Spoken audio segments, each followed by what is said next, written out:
उपोषणाचा रॅलीत असत, सोलापूर जिल्ह्यात असत, अँब्युलन्समध्ये मी जाईल, पण 17 दिवस तरी हे येत. सरकार आता 17 दिवस जर मरणाची वाट बघणार असलं तर मग हे सरकारच असू शकत नाही. कारण 20 ते 7 म्हणजे एकूण 17 दिवस व्हायले. कठोर आमरण उपोषणाचे, पाणी बी नाही प्यायचं, जेवायचं पण नाही, काहीच नाही. 17 दिवस बिना अन्न पाण्याचा माणूस जगूच शकत नाही. जगलो 7 तारखेपर्यंत, तर मी 7 तारखेला सोलापूरच्या दौऱ्यावर जाईल. मेलो तर नाही जायचो, पुढच्या दौऱ्या रद्द होतील. राज्य सरकारच्या शिष्टमंडळामधले आमदार राजेंद्र राऊत आज आलेले बातचीवर, नेमकी काय चर्चा झाली, त्यांनी काय सकारात्मक काय सांगितलं असेल? नाही, काय सकारात्मक फकारात्मक नाही, काय नाही. कारण त्यांनी सांगितलं नाही, काय नाही. ते मागच्या याच्यात होते, मध्यस्थीला ते होते. त्यामुळं आम्ही काल बोललो तर ते आलते, आणि काल खरंच बोललो आम्ही. ते त्यांनी सांगितलं तुम्हीच मध्यस्थीला होता, काय दिलं 1 महिन्यात? गुन्हेनामा केले ना, तिन्ही गॅजेट नाही घेतले ना, सगळ्या स्वारीची अंमलबजावणी नाही केली, काहीच नाही. काय केलं? काहीच नाही. गप्प बसले ते, कारण त्यांची चूक आहे, सरकारची चूक आहे, त्यांना गप्प बसावं लागलं. पाटील, या उपोषणादरम्यान जर तुमच्या मागण्या मान्य नाही झाल्या तर तुम्ही 288 जागेवर उमेदवार उभा करणार आहात का? त्यातच ओएसी यांच्याकडून तुम्हाला प्रस्ताव पण आलेला आहे. काय प्रस्ताव आलेला आहे? नाही आला प्रस्ताव. नाही, मला प्रस्तावातलं कळत नाही. मी त्यांना पाठवू शकत नाही, ते मला पाठवू शकत नाही. आपल्याला ते कळलं. आपलं सरळ साधं काम आहे. तुम्ही एकत्र आहे, आम्ही एकत्र येऊ.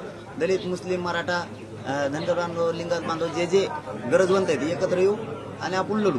असं माझ्या याच्यातलं. मग प्रस्ताव आला नाही, आला तरी मला त्यातलं काही कळणार नाही. त्यांनी असं म्हटलेलं की 288 जागा जर तुम्ही लढवणार असाल तर MIM तुमच्या सोबत येणार आहे. मग आम्ही 20 तारखेला उपोषणाला मी बसतो. त्या दिवशी तारीख ठरवणार आहे की महाराष्ट्रातल्या मराठा समाजाची किती तारखेला बैठक घ्यायची. महाराष्ट्रातला सगळा मराठा समाज त्या दिवशी एकत्र. मी संभाजीनगरच्या कार्यक्रमातच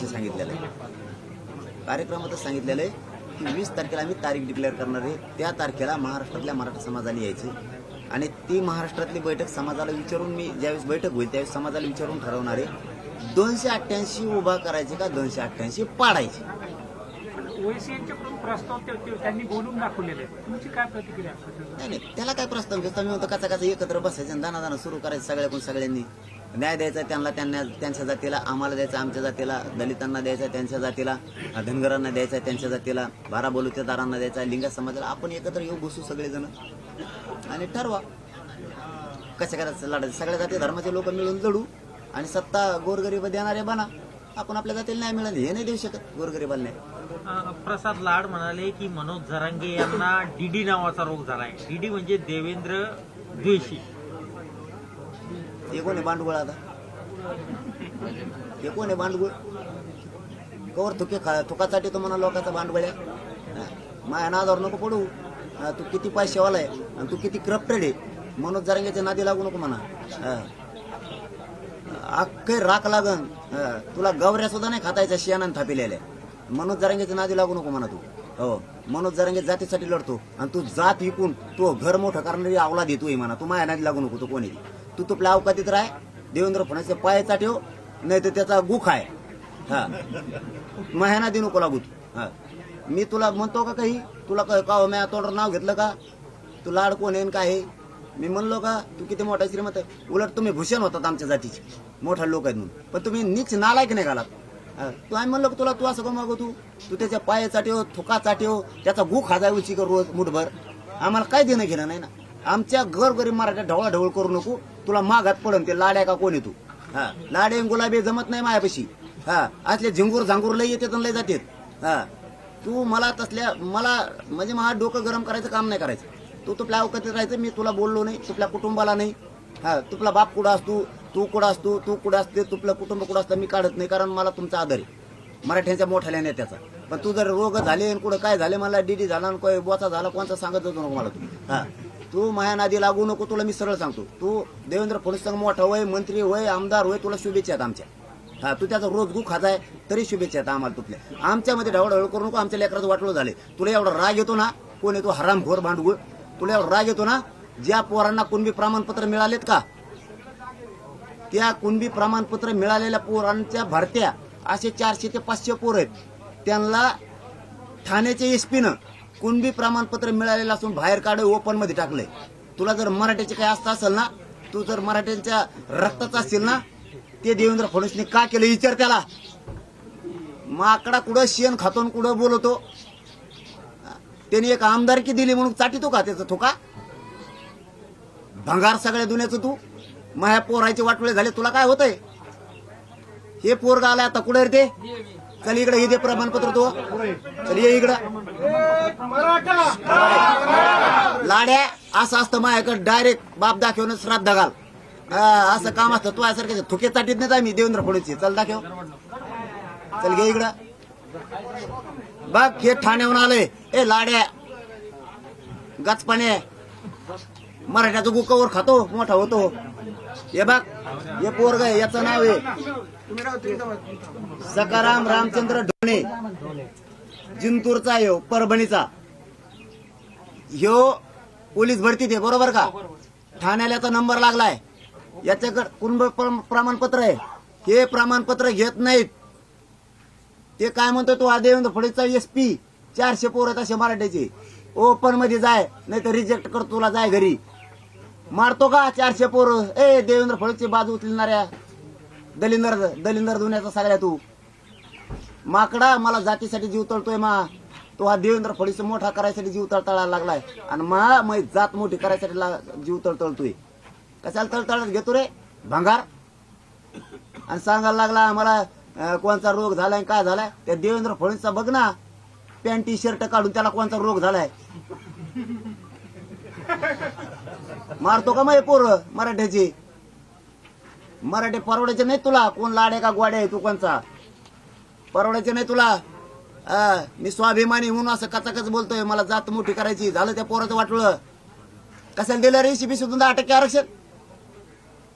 देवेंद्र फडणवीस करतो बार बार. ही तळतळे आमची. लावते पोरं घे CB शोधून. तुला सगळे बोललेले शब्द मागे घेतो मी. घे ते पोरं 200 का 400 पोरं आहेत ते. त्यांचं कोण बी प्रमाणपत्र आहेत. ECB शोधून फॉर्म भरलेले आहेत. EWS मधून भरलेले आहेत. त्यांना डायरेक्ट सांगितलंय हे पोरग साक्षीदार आहे, त्याचं नाव सुद्धा घेतलंय मी. त्यांना सांगितलंय ओपन मधून भर, रिजेक्ट करतो नाही तर तू. कशाला प्रमाणपत्र दिले तो देवेंद्र फडणवीस सरकारनं आम्हाला? प्रमाणपत्र नसणारा आत घेता. भंगार IAS दर्जाचे अधिकारी झालेत. आणि इथं आमच्याकडे ओरिजिनल प्रमाणपत्र असून तुम्ही आमचे पोरं रिजेक्ट करून घरी पाठवायला लागला. आणि लाड्या आणि गोड्या कोण आहे तू? तू थुतार तरी बघतो का आम्ही कसलं ते?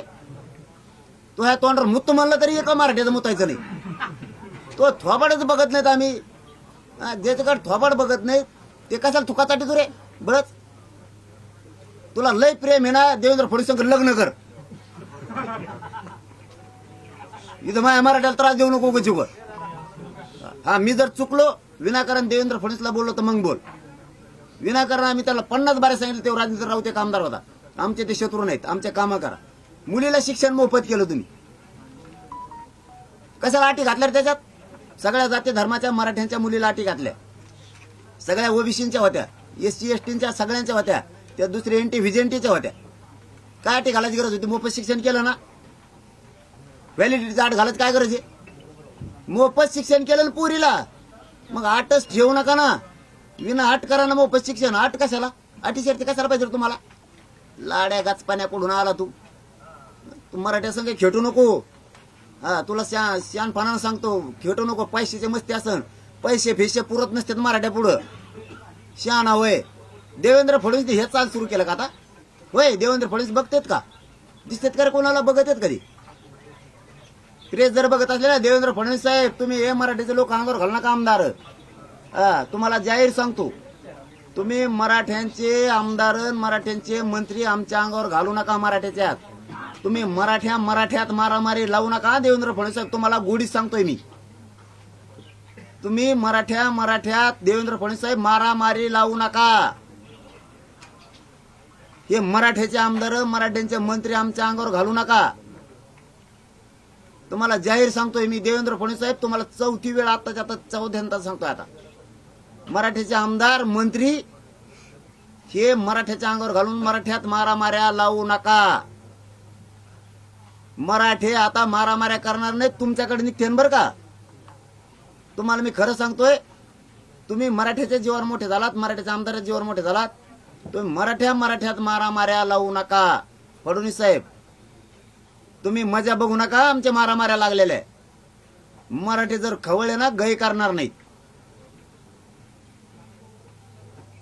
चलो धन्यवाद. एक हिंदी नको नको मला हिंदीत नाही येत ना जास्त. अ, आताच बैठक नहीं हाँ, जरांगे जी आपने 288 सीटों के ऊपर महाराष्ट्र में चुनाव लड़ने का ऐलान किया है.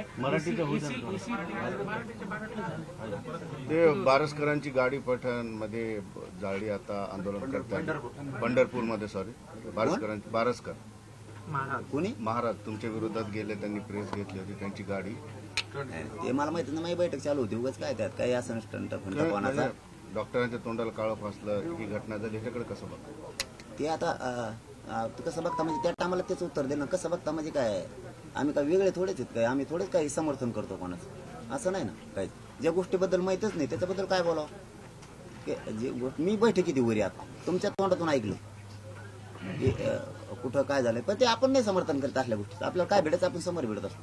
आपण मागच्या वेळेस तेच सांगितलं होतं. आपल्या तसलं लचडपणा लपडपणा नसतं. ते आपल्या आवला दिलं रक्ताशी केलेलंच नाही. मागून काडी करण याच्या वाटत जाय त्याच्या वाटत जाय. ज्याला माया वाटत जायचं ते जा. मी माझा शांत आहे. तुम्हाला मला काय बदनाम करायचं करा, काय जे करायचं ते करा. मी बदला घेत नाही कवा. हा मी शिष्य असल्यासारखा बघतो वारकऱ्यांचा. जेवढा प्रयत्न होईल माझ्या तेवढा. तुम्हाला काय शितोडे उडायचे माझ्यावर उडा. मी माझा शांत आहे. मी ना कोणाला उत्तर देतो ना मी कोणाला कर म्हणतो ना. कोणी केलं तर त्याचं समर्थन सुद्धा आपण करत नाही. मग विरोधक असला तरी मी आपण असल्या घटनेचं समर्थन करत नाही. ते वाईट केलं. ज्या त्याची नियत तसली होती ते वागलं. आपण तसंच वागलं त्याच्यातून आपल्यात काय फरक आहे? मग त्याच्यातून आपल्यात काय फरक आहे? ते आपण समर्थनच करू शकत नाही. काय झालंय काय नाही ते तर मला माहिती नाही. ओबीसी समाजाचे ससाने ह्याला बसलेले आहेत उपोषणाला. ईडब्ल्यूएसचा तुम्ही आता विषय काढला. ईडब्ल्यूएसचा सुद्धा आता मराठ्यांना फायदा भेटत नाही. ते तुमच्यामुळे गेलं असं ओबीसीचे ससाने तुमच्यावर आरोप की तुमच्या आंदोलनामुळे ईडब्ल्यूएसही मराठ्यांचं गेलं. कोण काय म्हणते काय देईन द्यायचं. पेरलेल्या लोकांचं काय करायचं. जरांगे जी आपने 288 सीटों पर महाराष्ट्र में विधानसभा चुनाव लड़ने का ऐलान किया है. उसके ऊपर ओवैसी जी ने औरंगाबाद में प्रेस लेके ये कहा है कि अगर जरांगे जी अगर साथ में आते हैं तो हम साथ में इलेक्शन लड़ेंगे. साथ में आत कुठं आते विधानसभा हम बघेंगे टाइम आज जाऊन ते काय मराठी दलित मुस्लिम सगळ्या जाती धर्मावाले जर एक साथ बसेंगे तर खपाखप सगळ्याचीच निवडून येईंगे ना. कशाला डोक्यात ताण म्हणजे असं करण्याकाच नाही कुठं ना की तुम्ही इकडं आहो मै तिकडं आहो तुम्ही कुंकडं जाओ. ते लफडे बंद करणं. गरीबाला मोठं करायचं ना. सगळेच एकमेकाकडे संघ चलेंगे. पाडापाडी करू पाडो नाही तर निवडून आणू. काहीतरी होईल ना. होईंगा काहीतरी होईंगा. धन्यवाद. साथ में आप जाएंगे ओवैसी के साथ. आम्हाला कोणाच्या साथ जाता त्याला काय जाणे का नाणे का काही लपडत नाही. त्याला काय मेर काय को गाडी नाही उनका गाडी आहे. चालून देऊ ना खबर बी चालून देऊ. काय अडचण नाही. त्याचं काय टेन्शन नाही. फक्त मला कळत नाही इकडं आव म्हणलेलं ते राजकारणातलं. फक्त गरीब को मोठा करेंगे सगळ्या. या एक जीवानी लढेंगे करू भाऊ एवढीवर पाडापाडी. पाटील हाच प्रश्न मराठीत विचारतो. त्या दिवशी सुद्धा ते तुम्हाला भेटायला येणार होते पण त्यांच्या बैठकीमुळे ते जमलं नाही त्यांना. म्हणजे त्यांचं आव्हान असं आहे की मनोज जरांगे चांगलं काम करतात. मनोज जरांगेबद्दल ते नेहमी भाषणात सुद्धा तुमच्याबद्दल एक गरीब सामान्य पोरगा काय करू शकतो याच्याकडून राजकारण्याने शिकण्याची गरज आहे. तुमची स्तुती करतात आणि त्यांनी थेट आता तुम्हाला सांगितले विधानसभेत जर आपण एकत्रित आलो तर चांगलं काम होईल. म्हणजे तुमचा उद्देश आहे की मुसलमानांच्या आंदोलनासाठी आरक्षणासाठी तुम्ही लढणार. म्हणजे त्यांच्या आव्हानाला तुम्ही प्रतिसाद पॉझिटिव्ह देता. हे शक्य आहे पुढे चालून मुसलमानांसोबत घेऊन जात. हो कारण काय दुःख सारखे मराठा समाजाचे मुस्लिम बांधवांचे जे शिक्षणाच्या बाबतीत नोकरीच्या बाबतीत एकदम दुःख सारखे आहेत दोघांचे. दलित बांधवांचे पण तेच आहेत. लिंगायत समाजाचे तेच आहेत. बारा बलुतेदारांचे ते बंजारा बांधवांचे पण तेच आहेत. 100% एकत्र सगळ्यांनी स्वतःची जात मोठी करायसाठी यायचं. आणि माझं म्हणणं आहे मराठा बांधवाला दलित बांधवाला मुस्लिम बांधवाला लिंगायत बांधवाला धनगर बांधवाला अशी संधीच येणार नाही सत्ता हस्तगत करायची. खरं सांगतो अशी संधी सत्ता हस्तगत करायची येणारच. इतका गोल्डन चान्स आहे की आपण आपल्या गोरगरीब जाती मोठा करायचा. खूप चान्स, आणि तो चान्स घेतला पाहिजे. राजकारणाच्या नादी नाही लागला पाहिजे. ते नादी लावते आणि तुला मंत्री करतो, आमदार करतो, आणि टायमाला आलं की तेच उभा करणार आणि तेच पडून टाकेल. तसे गरीब धोके नाही त्यांना. पक्ष धोका देईल, तुम्हाला उभा करीन, 10 जागा देईन, तिथं यांचा अपक्ष उभा करीन पक्षावाला, आणि त्यांचा निवडून आणि तुमचा पाडून टाकेल. ते म्हणून तू निवडून नाही आला, तुला कुठून मंत्रीपद देऊ आता. म्हणजे हे इतकेच आभारी आहेत. त्यासाठी आपण गोरगरीब जर एकत्र राहिलं ना, आपली आपली जात सुधरू. आणि मला वाटतं ही संदेश शहाणावं मराठ्यांनी पण, सामान्य दलितांनी पण, सामान्य मुस्लिमांनी, सामान्य लिंगायतांनी, बाराबोलतेदारांनी, बंजारा बांधवांनी, धनगर बांधवांनी शहाणावं. विनाकारण एकमेकाचे भांडत विकत घेऊन, विनाकारण एकमेकाच्या झुंजूच. कारण त्यांच्या आमच्या आरक्षणाचा काही प्रश्नच नाही, धनगरांच्या नाही आणि ST वाल्याचा पण. त्यांच्या आरक्षणाला आमच्यामुळे काही संबंधच नाही. विनाकारण आपण एकमेकापुढे झुंजण्यापेक्षा जातीला संधी आली मोठं करायची ती आपण घेतली पाहिजे. या मताचा मी आणि ते सगळ्यांनी करावं. फक्त माझ्या प्रस्तावाची वाट बघू नये. मला प्रस्ताव येत नाही. तुम्ही काय लिहा म्हणले काय, आपल्याला तसला ताळमेळ जुळणार नाही. समोरासमोर बसा, व्हावं द्या जे व्हायचं असेल ते. बघा संधी. चलो, धन्यवाद. त्याला शेवटचा प्रश्न. भाजप नेते प्रवीण दरेकरांनी सवाल केलेला आहे की मनोज जरांगे जे आहेत ते विरोधकांचा अजेंडा चालवत आहे आणि सातत्याने ते देवेंद्र फडणवीस यांना टार्गेट करतात. नाही, त्यांना माहित नाही टार्गेट करतोय का नाही, त्यांना माहित नाही. ज्यावेळेस महाविकास आघाडी गेली नव्हती चर्चेला, त्यावेळेस त्यांना बिले झापिले मी. ते त्या टायमाला टीव्ही त्यांची लाईट गेली असेल, फ्यूज निघाला असेल, त्या टायमाला डीपी जळलेली असेल त्यांची. त्यांना ते माहित नसेल त्या टायमाला.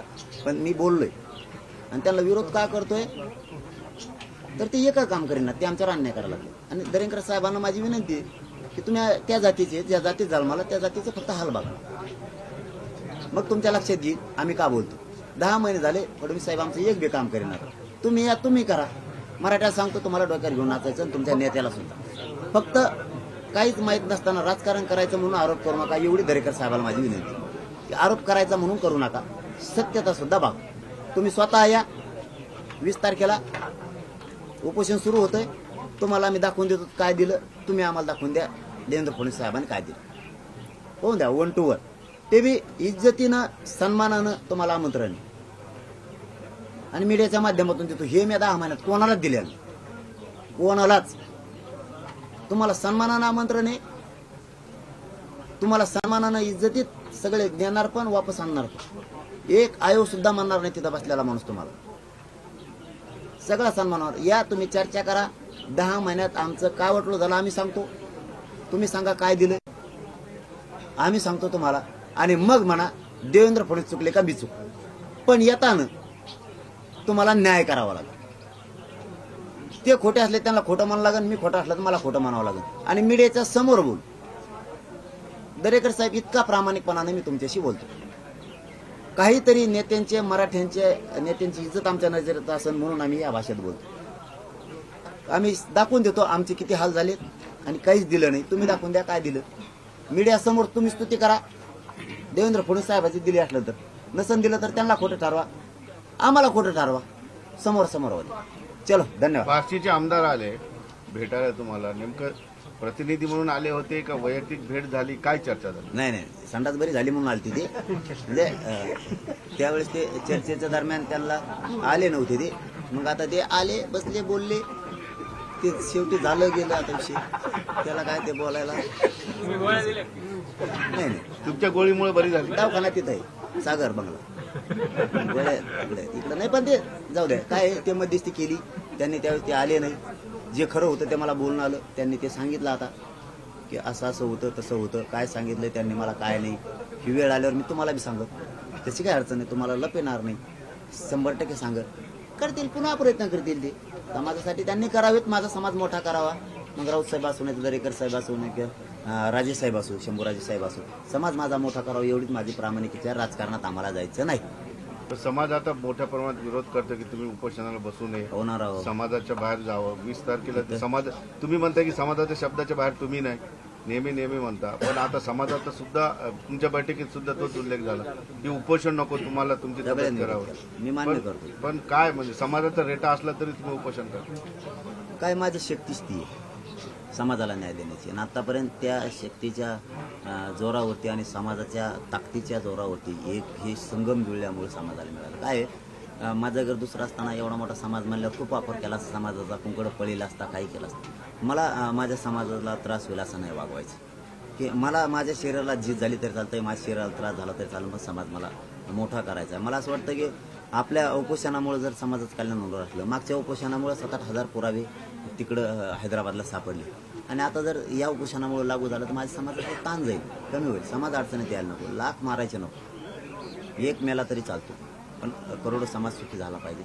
म्हणून मी त्यांना समजून सांगितलं की बाबा तुम्ही म्हणताय ते खरंय, मी तुमचा शब्द कशासाठी डावलतोय, तुम्ही समाजाच्या पुढे मी नाही हे खरंय, पण मी फक्त उपोषणातच त्यांचं ऐकत नाही, बाकी सगळं ऐकतो, ते म्हणते तसंच करतो मी. बाकीचे काय जे असेल ते बाकीचे त्यांची मागणी ओबीसीतून आहे त्यात मी त्यांच्या मनाप्रमाणे बोलतो, समाज म्हणला ओबीसीतून जे जे ज्या असतील ते सभाचा असू द्या, निवडणुकीचा असू द्या, समाज म्हणून तेच मी ऐकतो. फक्त उपोषणात काय ऐकत नाही की त्यांना त्रास होणे ही माझी भूमिका, मला त्रास व्हावा ही माझी भावना. त्यांचं लेकरं मला मोठे करायचे मराठा समाजाचे, म्हणून मला त्रास करून घेतो, त्यांच्या लेकराला व्हावं नाही अशी माझी अपेक्षा नाही.